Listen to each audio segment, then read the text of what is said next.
Hello everyone, in this video it's chapter 14, Transforming Quiet Mind. What actually changes? There is an old story about a prisoner who had lived inside the same stone cell for more than 40 years. Every morning, the guard unlocked the heavy iron door. The prisoner walked into a small courtyard for 1 hour, then returned to his cell before sunset. The routine never changed.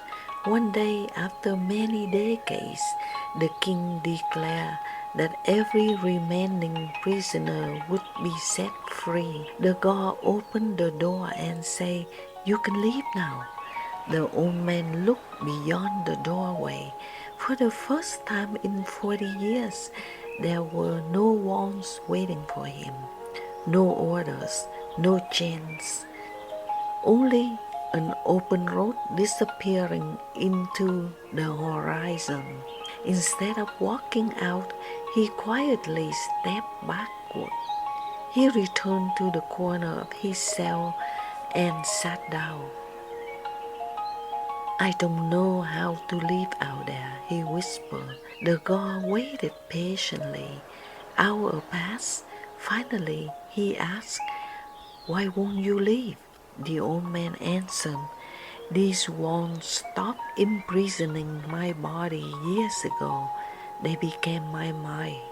Whether this story truly happened is not important, because in one way or another, every one of us had lived inside that prison. Not one built from stone, one built from thought. It begins so quietly that we hardly notice. Someone tells us that we are not talented enough. That sentence becomes another brick. We fail at something important, another brick. Someone leaves us, another brick. We compare ourselves with others, another brick. Year after year, we continue building walls around ourselves until one day we mistake them for who we are. Then something remarkable happens. Life opens the door. An opportunity appears. Someone believes in us. Love arises. Healing begins.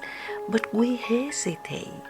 Not because freedom is frightening, because the familiar has become our identity. Carl Jung understood this better than almost anyone. He believed that the greatest danger was not our darkness, it was identifying with it. The frightened voice inside us says, "I am anxious." Jung quietly asked, "Who is that I observing the anxiety?" The voice says, "I am a failure." Again he asked, "Who noticed that sentence?" There is someone inside you who has never been wounded, never been diminished, never been broken. That silent observers had watched every chapter of your life unfold. As a child, as a young adult, during your greatest success, during your deepest disappointment, everything has changed, yet the one who noticed those changes has remained the same. Perhaps that is your true self. Everything else has simply been weather. One evening, I watched a woman sitting alone in the airport after her flight had been cancelled. Around her, people were complaining. Phones rang constantly. Children cried. Announcements echoed through the terminal. Everyone seemed trapped by that delay. She opened a novel, ordered a cup of tea, and began reading as though nothing unusual had happened. Hours later, our replacement flight was finally called. As we stood in line, someone asked her, "Weren't you upset?" She smiled gently. The flight was delayed. I wasn't. That answer stayed with me. The event belonged to the airline. The suffering would have belonged to her. She quietly chose not to claim it. How often do we do the opposite? A thought appears, we adopt it. Someone criticizes us, we wear their opinion like a new identity. Fear visits for a few minutes, we assume it had moved in forever. Perhaps wisdom begins with a simple realization. Not everything that arises belongs to us. Not every thought deserves our belief. Not every emotion deserves to become our identity. Thoughts are visitors. Awareness is home.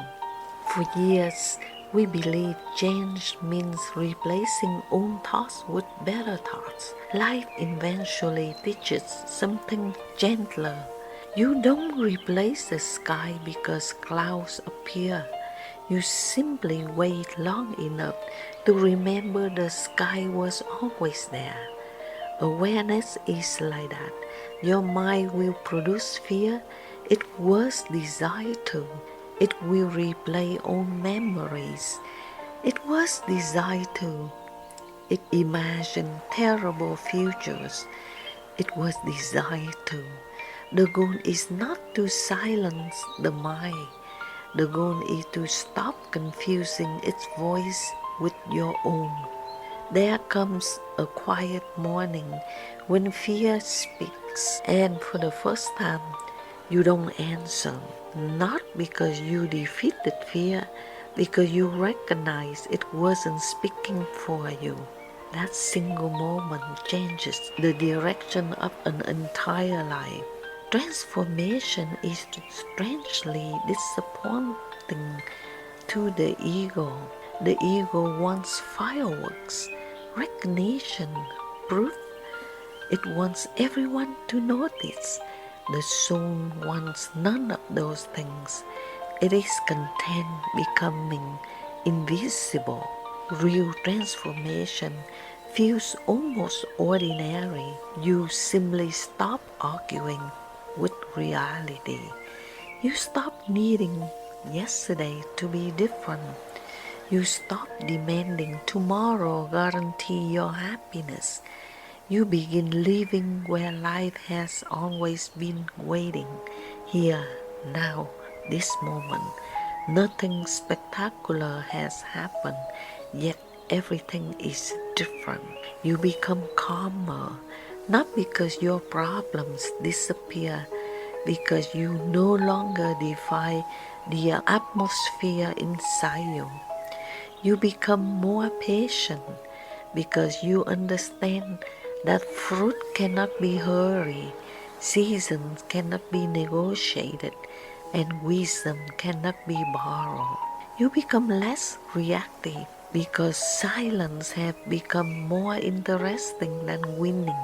You become more focused because your attention is no longer leaking into every opinion, every fear, every distraction.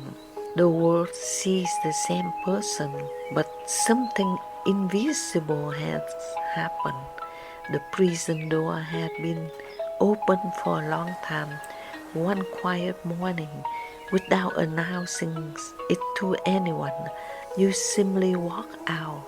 The landscape is exactly the same. The sky is the same. The road is the same.